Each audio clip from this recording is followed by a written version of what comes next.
The rain over Outpost Meridian 3 always fell sideways, carried by winds that howled like broken turbines. It wasn't a place anyone chose to live, more like a place people drifted into when they had nowhere else left to collapse. A rust-black graveyard of shipping crates, half-sunk shelters, and shattered comm beacons blinking weakly into the gray.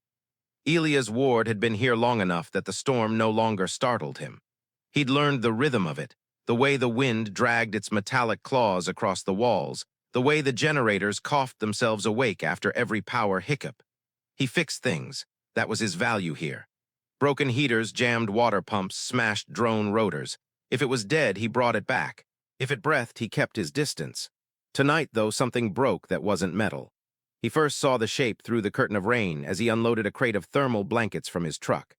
A silhouette slumped against the collapsed perimeter fence, still, unmoving, almost swallowed by mud, slick, and shadows. For a second, he thought it was debris, maybe a torn tarp caught on the wire. Then the silhouette breathed. Elias cursed softly and walked closer, boots sinking into wet soil. Lightning cracked far off, revealing the shape more clearly. A woman. Or something very close to one. She sat half-folded, one arm limp, her head lowered like even gravity had grown tired of her. Her skin was pale gold beneath the dirt, not faintly, luminous as if the stormlight caught something living beneath her surface. Her hair, soaked and clinging to her shoulders, was a deep copper black, reflecting faint warmth even in this cold wasteland. And her ears, normal, human-shaped, delicate, nothing like the exaggerated alien features he'd seen in propaganda reels. But her condition, that was undeniably wrong. Her clothes were torn cleanly in places as if cut by tools, not claws. Her wrists bore thin metallic scars, scars with patterns. Someone had strapped her into something. Someone had done this. Elias knelt slowly in front of her. "Hey," he said, gentle but clear, "you're not safe out here." No response. She didn't even look at him. Her eyes, amber, shattered with exhaustion, stared somewhere past his shoulder, unfocused, like she was watching something miles away. Lightning flashed again. Her entire body flinched. That was no ordinary fear. That was someone who expected pain the moment they moved. He shrugged off his jacket and placed it around her shoulders. She didn't resist, didn't react. Just breathed, shaky and thin. He didn't ask permission. Some things you just did. With careful, steady movements, he slipped one arm beneath her knees and the other behind her back. The moment his hand touched her side, she tensed, but didn't pull away. "You're okay," he murmured. "You're coming with me." She weighed almost nothing, too little, like someone had drained the life out of her drop by drop. He carried her through the storm, shielding her with his body as wind hurled rain sideways. No one in the outpost came out to watch. No one asked questions. People here minded their own ghosts. Inside his shelter, the warmth hit her like a shock. Her breathing quickened. Elias set her down on the only cot and stepped back slowly, palms open to show he wasn't a threat. She sat curled on herself, too still, trembling so softly he almost didn't see it. "You're freezing," he said. "Water's warm, showers safe, you won't be alone." He meant he wouldn't leave the room, but he wouldn't crowd her either. Still no answer. He guided her to the wash station, keeping distance but never letting her fall. She stepped inside with the motion of someone who had forgotten choice was an option. When the warm water touched her skin, something in her broke. Not loudly, quietly. A breath, a sob hidden behind her hand, then another. Elias stood outside the curtain, lowering himself to the floor, waiting. No demands, no questions, just presence. After a long, aching silence, the water stopped. She emerged wrapped in a towel, eyes red but clearer. For the first time, she truly saw him, not flinching, not shrinking, studying, evaluating. He nodded gently. "I'm Elias, you don't have to talk yet." She sat on the cot, pulling the towel tighter around her. Her gaze flicked to the water droplets on the floor, lingering there like they were proof of something she'd forgotten how to believe. Warmth, choice, safety. That night she didn't sleep. But she didn't cry again either. She watched the shadows, the slow pulse of the heater, the soft glow of Elias' tools at the workbench. He pretended to tinker with broken wires, but every few minutes he glanced back, making sure she was real, that she was still breathing. Outside, drones scanned the outpost with cold blue light. Inside, for the first time in years, someone had walked into Elias Ward's life who wasn't already broken beyond repair. By morning, the storm had quieted to a soft hiss against the metal walls, like the world outside was finally too tired to rage. Elias woke before the sun. He always did, and for a moment he forgot she was there. The shelter was warm, the heater humming low, and the dim glow from his tools cast familiar shadows across the floor. Then he saw her, curled on the cot, knees pulled toward her chest, wrapped in the towel he'd given her. But it wasn't the position that struck him, it was the way her breathing had changed. Steady, controlled, not the shallow, panic-tight breaths from last night. Progress. He moved quietly, pouring water into a tin cup, trying not to startle her. Still, the small metallic clink of the kettle made her eyes snap open. Amber eyes, sharp, alert, not wild now, just ready. He lifted one hand slowly, a gesture that said, "I see you, but I won't crowd you." "Sorry. Didn't mean to wake you." She didn't answer, but she didn't shrink back either. Her gaze followed his movements, measuring everything, his posture, his distance, even the way he held the cup. She wasn't afraid anymore. She was analyzing him. He set the cup on the small table between them. Water, safe, warm. A long silence stretched between them. Then she sat up a little, adjusting the towel around her shoulders. Her fingers were steady this time. When she finally reached for the cup, Elias stepped back, giving her space. She held it with both hands, lifting it carefully to her lips. The steam rose around her face, softening her expression. He watched her from the workbench, not pretending to busy himself this time. He watched because he couldn't not watch. The change in her was subtle but unmistakable. Last night she had looked like someone waiting for the world to end. This morning she looked like someone waiting to understand it. After a few minutes, he tore open a ration bar and set it on the table. "It's dry, tastes like cardboard, but it'll help." She glanced at him once, then at the bar. Slowly, cautiously, her hand moved toward it. She broke off a piece and chewed carefully, like she hadn't eaten real food in days. Maybe she hadn't. Elias leaned against the wall, arms crossed loosely. "If you stay here a little while, that's okay. Nobody checks this place." Her eyes flicked up, not suspicious, curious, a small shift, but one he noticed instantly. He pointed to himself. "I fix things." He pointed to the drones and metal scraps on the bench. "Machines, mostly." Her gaze drifted toward the bench. Her posture changed, barely, but enough for him to see it. Her shoulders lowered, her eyes narrowed slightly in focus, interest. He picked up a broken stabilizer and placed it on the table between them. "This one's old, keeps shorting out. I was going to scrap it."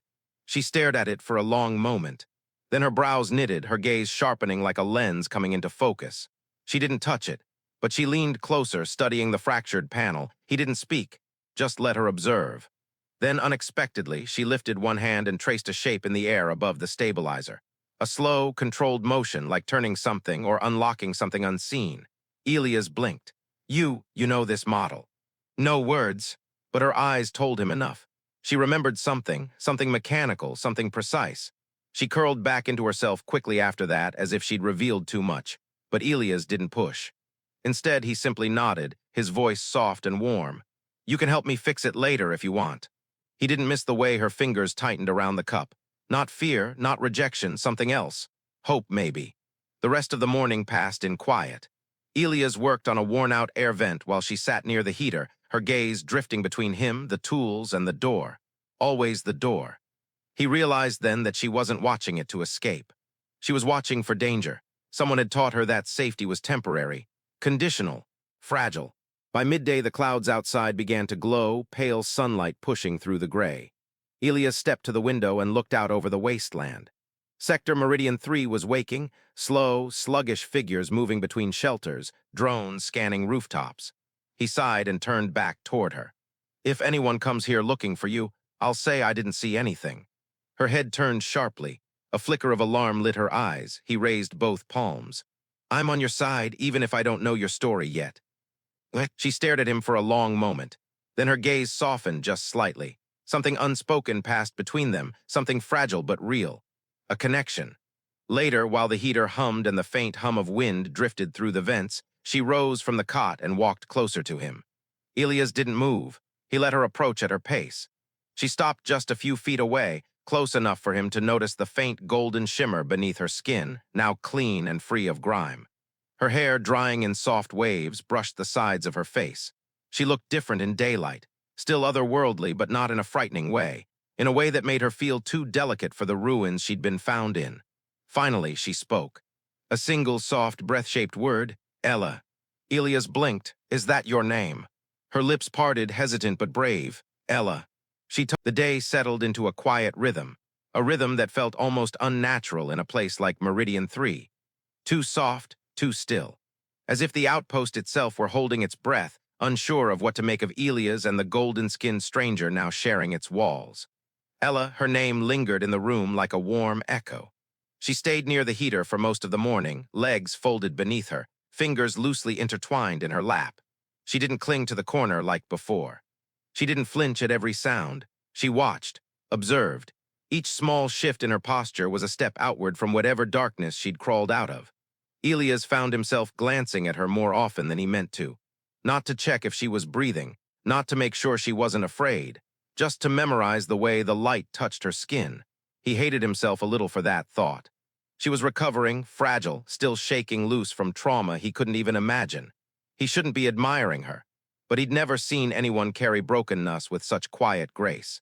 He turned back to the stabilizer on his workbench, pretending for the 10th time today that it required more focus than it did. Tools lay scattered across the bench in a pattern only he understood. He liked patterns, predictability. Control, that was why Ella unsettled him, not because she was strange, but because she made the air around him feel different, less predictable, softer. A sound broke his thoughts, soft, barely audible, Ella rising to her feet. He looked up as she approached, slow, deliberate, each step measured like she was relearning the ground beneath her. She stopped at the edge of the table where he worked. Her eyes traced the tools, then the half-open stabilizer. Her fingers hovered above it but didn't touch. She glanced at him, seeking permission. He slid the tool closer to her. "You can," he said quietly, "if you want." She lowered herself to sit beside the table, knees to the floor, one leg folded beneath her. The posture was instinctive, efficient, balanced, like someone trained for precise mechanical work. When she reached for the stabilizer, her touch was feather-light. She turned it in her hands, examining every seam, every weld. The frown of concentration on her face was subtle, but Elias caught it instantly. "You've done this before," he murmured. Her breath hitched almost imperceptibly. She didn't nod, didn't speak, but she wasn't denying it either. She worked in silence and Elias watched. The way her fingers moved was beautiful, not delicate, accurate, intentional. She tightened a connection point, adjusted the inner coil alignment, tapped twice on the sensor grid to loosen a jammed filament. She didn't just remember machines. Machines remembered her. When she was done, she handed it back to him with a small, almost shy gesture. Elias flipped the switch. The stabilizer hummed to life, lights blinking in smooth green instead of the erratic red they'd sputtered before. Ella inhaled sharply, a sound of surprise. Soft, pure, unguarded, she looked at him, and something in her eyes, something hidden behind layers of fear and silence, bloomed open. Elias smiled. "You're good." She lowered her gaze, almost embarrassed, hands curling softly in her lap. He watched her for a moment, then asked, "They taught you to fix things, didn't they? Whoever you were with." At that, her entire body went still. Not tense, frozen. He held up a hand. "Hey, don't answer, you don't owe me anything." The stiffness in her shoulders eased slowly. Her breath steadied. Her fingers relaxed. Then quietly, barely audible, she whispered, "Yes." Elias felt a sharp tug in his chest. Her voice wasn't just quiet, it was afraid of itself. He leaned back slightly, giving her space. "Okay, that's enough for now." She watched him for a long moment, her gaze searching his face like he was a tool she was trying to understand. Then she stood and walked to the window. The world outside lay under a pale, lifeless sky. Broken antennae swayed in the wind. Refugees moved like ghosts. Drones drifted overhead, unbothered by suffering. Ella pressed her fingertips to the glass. Her reflection shimmered faintly in the dull light, golden skin, amber eyes, hair dark and soft around her face. She looked otherworldly, but more than that, she looked unbearably lonely. Elias approached slowly, stopping a respectful distance behind her. "Do you remember where you came from?" She didn't turn, no. Her voice trembled, cracking like something fragile beneath pressure. "Only pieces, hands, cold rooms, lights." "What?" He swallowed. "What did they want from you?" She closed her eyes, brow tightening. "I fixed things her breath shook. Fixed me." Elias' hands curled into fists. He wanted to say something, some comfort, some certainty, but nothing felt big enough to cover wounds he could barely imagine. So he did the only thing that felt right. He stepped closer. Not touching her, he wasn't ready, and neither was she. Just close enough that she knew she wasn't speaking into a void. "You're safe now," he said softly. "I won't let anyone take you back." Her shoulders lowered, the tension unclenching like a wound exhaling. She opened her eyes and turned her head just enough to look at him. A faint question lingered in her gaze. Why? Why help me? Why stay? He answered before she asked. Because no one saved my sister, he said quietly. Because I know what it looks like when someone still has a chance. Ella's lips parted slightly in surprise, not pity, understanding. She stepped closer in tiny increments, uncertain but determined. Then, braver than before, she touched his sleeve. Just a fingertip, just enough to feel the warmth of him. It was the smallest gesture she'd made. But Elias felt it down to his bones. She didn't pull away. Neither did he. They stood. The next few days slipped into a quiet routine, quiet but not empty. Elias fixed whatever the outpost threw at him. A failing vent fan, a sputtering comm relay, a heating coil that gave up halfway through the night. Ella hovered nearby each time, never intruding but never fully withdrawing either. She moved like someone relearning gravity, each step cautious, each motion measured. But she watched him, closely, almost hungrily, as if absorbing the shape of safety second by second. Elias pretended not to notice how often his gaze drifted back to her. One morning, he woke before dawn to the soft blink of the power status light on the wall. A minor surge, nothing unusual. He rubbed his face, stretched, and turned. Ella wasn't on the cot. He sat up instantly, breath hitching. Then he heard it, a quiet clicking, a tool tapping metal. He found her crouched beside the old drone on his workbench, the tiniest screwdriver between her fingers. Her hair fell over one shoulder, hiding part of her face, and the soft glow of the lamp traced a warm sheen along her skin. She didn't hear him approach. She was too focused. It wasn't just skill. It was fluency. She moved like someone who'd lived inside machines for years. Elias leaned against the wall, watching her work with a strange mixture of awe and ache. "You're up early," he said softly. She startled only a little, but didn't retreat like before. Her hand tightened around the tool, and she turned, eyes catching the dim light. "I heard the surge," she said. That voice still quiet, still rough from disuse, but growing steadier with each day. "You recognized it?" Elias asked. She nodded slowly. It sounded wrong.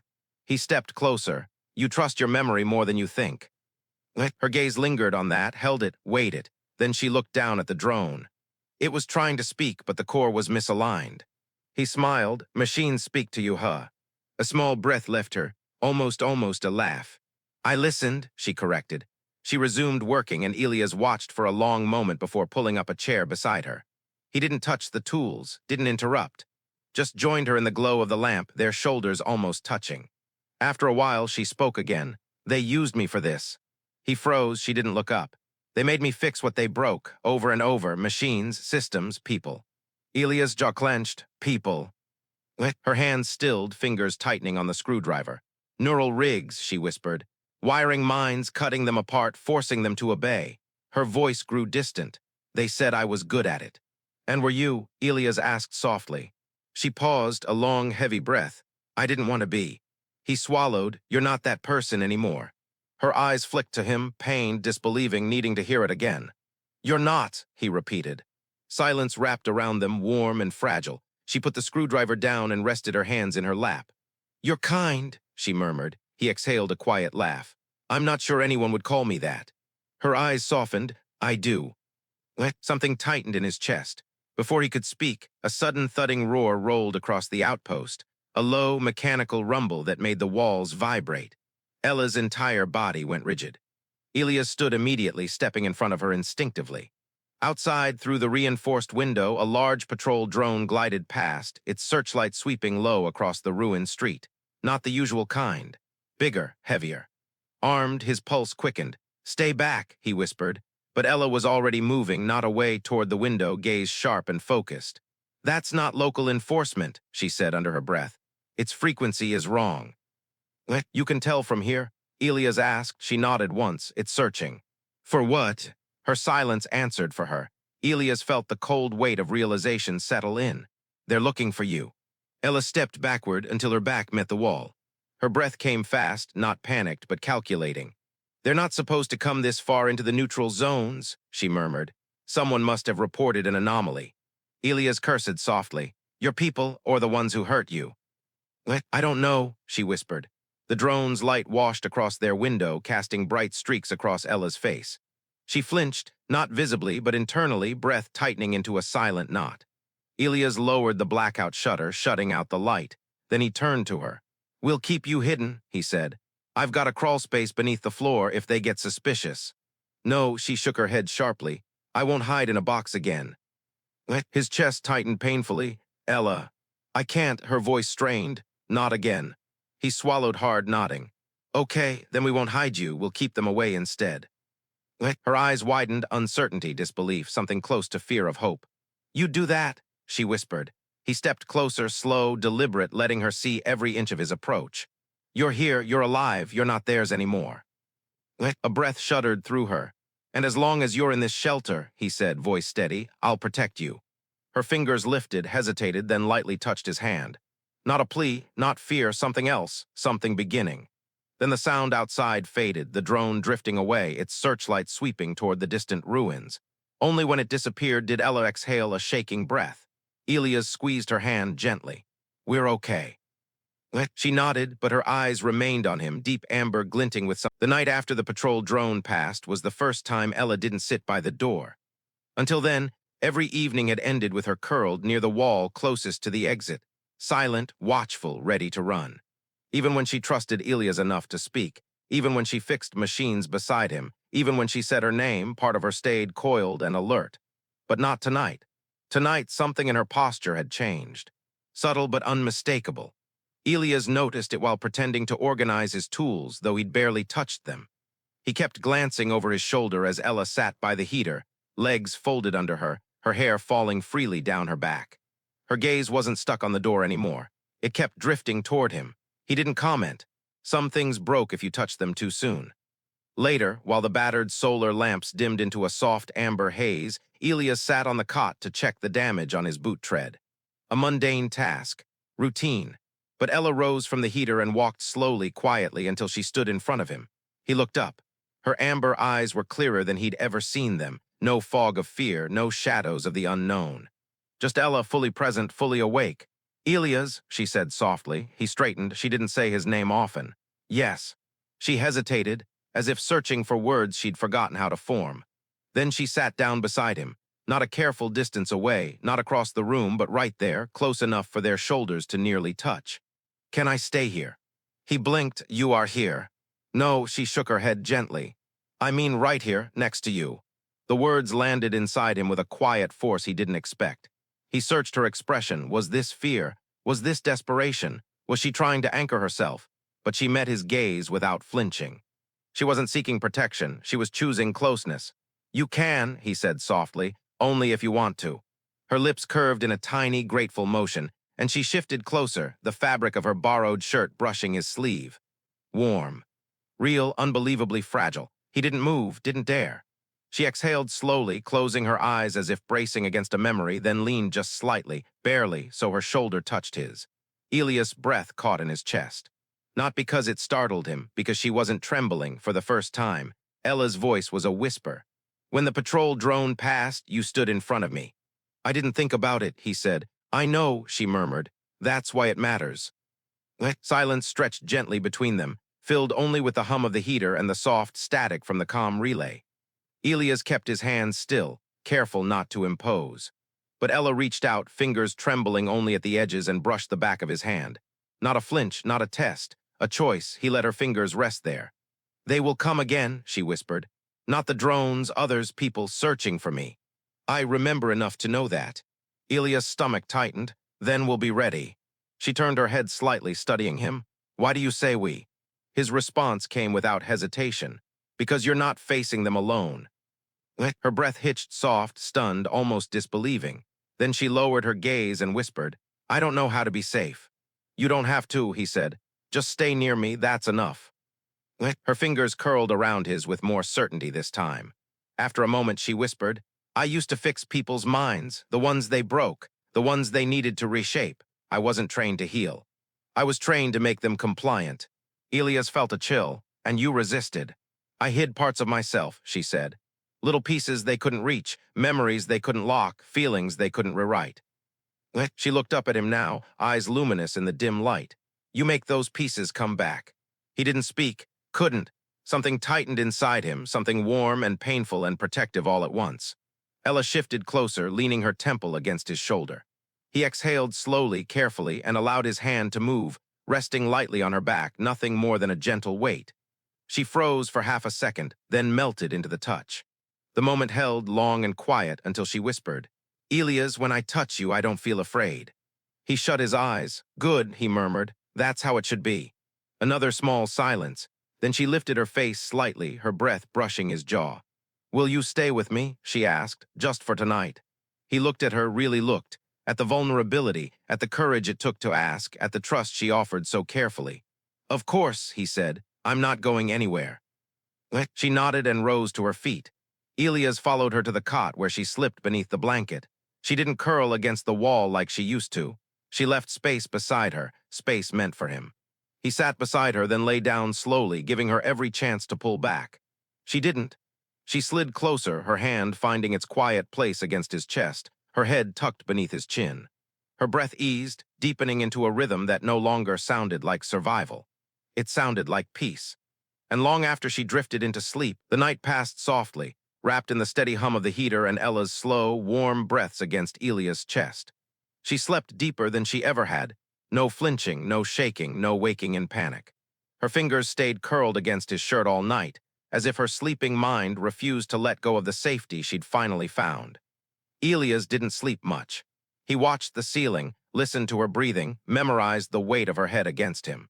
He knew peace like this couldn't last forever, but for one night it did. At dawn, faint gold seeped through the cracks in the shutters. Ella stirred, eyelashes fluttering before she opened her eyes. For a moment she looked disoriented, caught between worlds. Then her gaze shifted upward. She realized she'd slept against him, and she didn't pull away. Instead, she whispered, "Good morning." The simplest words, but from her lips they felt sacred. Elias brushed a stray strand of hair from her forehead. "Morning." She sat up slowly, still half leaning into him, and let the blanket slip from her shoulders. Her hair glowed softly in the early light, and her golden skin shimmered as if the sun recognized her. He couldn't help staring. She noticed, and for the first time her eyes didn't dart away in confusion or fear. She smiled. A real one, warm, small, but full of something new, something healed. "You look at me like I'm not broken," she said quietly. "You're not," Elias replied. "Not to me." Her breath caught. Whatever she was about to say never came because a sudden metallic clang echoed from outside. Not the wind, not rummaging scavengers, something heavier. She froze. Elias stood instantly, grabbing his coat and stepping toward the window. Ella followed, staying behind his shoulder. Three figures approached from the far end of the outpost, moving with purpose, not the hesitant shuffle of refugees. Their silhouettes were clean, angular, military. The morning light glinted off metallic uniforms. Ella stiffened. "I know them." "Are they the ones who hurt you?" Elias asked. "No," she whispered. "Worse, they're retrieval." His stomach sank. Retrieval. They bring back what escapes. The figures reached the outer fence. The tall one flipped a scanning device toward Elias' shelter. A pulse of blue light swept across the area. Ella's voice trembled. "They know I'm here." Elias lowered the blackout shutter and turned to her. "Then we don't let them in." Her breath quickened, fear rising like a wave. "You don't understand. They don't take prisoners. They erase evidence. They." "Ella," Elias placed his hands gently on her arms. "I'm not letting them take you." Her eyes shimmered, not with fear now, but with a painful, trembling hope. "You will die for me," she whispered. "Not planning to," he said, "but if it came to it." He cupped her cheek lightly. "I would rather die than hand you back to them." A soft, shattered sound left her throat. Not fear, emotion. She leaned into his touch just briefly, just enough to let the truth settle between them before the shelter door shook violently. A fist, metal, authority. "Open the door." A cold voice barked. "Sector Reclamation Division, we are searching for a missing asset." Ella's breath spiraled into panic. "Elias." He put a finger to her lips. "Go to the back wall, remember what I said, we stay together." She shook her head fiercely. "No, they'll kill you." "And if I open that door," he whispered, "they'll kill you." The door rattled again, harder. Elias stepped forward, unlocked the manual seal, but didn't open it. Instead, he cracked it just enough to speak. "What do you want?" A metallic helmet leaned toward the gap. A high-value fugitive, non-human female, escaped from classified facilities, highly dangerous. Elias forced his heartbeat steady. "Haven't seen a soul." The officer pushed harder. "We detected a biometric trail, let us in." "No warrant," Elias said, trying to sound bored instead of terrified. "Neutral zone law says you don't get access." The officer slammed a hand against the metal. You're obstructing an intersystem operation. Elias leaned closer. And you're waking up the entire outpost. Leave. A long silence followed. Then the officer stepped back. Very well, he said. We'll search manually. Footsteps retreated. Elias exhaled slowly and shut the door fully, bolting it shut. When he turned, Ella was trembling, not from fear of them. From fear of losing him. You shouldn't have done that, she whispered. They'll be back. I know. They'll burn this place down. I know. Her eyes filled, bright and raw. You're choosing me over your home. I'm choosing you, he corrected. Over everything. The words broke something inside her. She took one step, then another. Then she was in his arms, no hesitation this time, no trembling hands. Her fingers curled into his shirt, pulling him closer, her forehead pressed to his chest. I don't know how to deserve this, she whispered. He wrapped his arms around her, steady and warm. You don't earn it, you just accept it. She lifted her head, eyes shining with fear and devotion and something deeper, something she'd never had the right to feel. Elias, she whispered, voice shaking, if they take me, if they ever drag me back, I will forget everything, even you. His breath caught, then I'll make you remember. Her lips parted, caught between disbelief and yearning. He touched her cheek again, softer than before. You're not an asset, you're not a tool, you're not theirs. He leaned closer. You're Ella. She closed her eyes, tears slipping free, not of despair, but release. And when she opened them again, something inside her had settled, solid and unbreakable. She rose on her toes, her hand sliding behind his neck, and kissed him, not like the gentle, frightened touches before, but full, warm, certain, like she was choosing him with her entire soul. The world outside could fall apart. Retrieval squads could burn the sector down.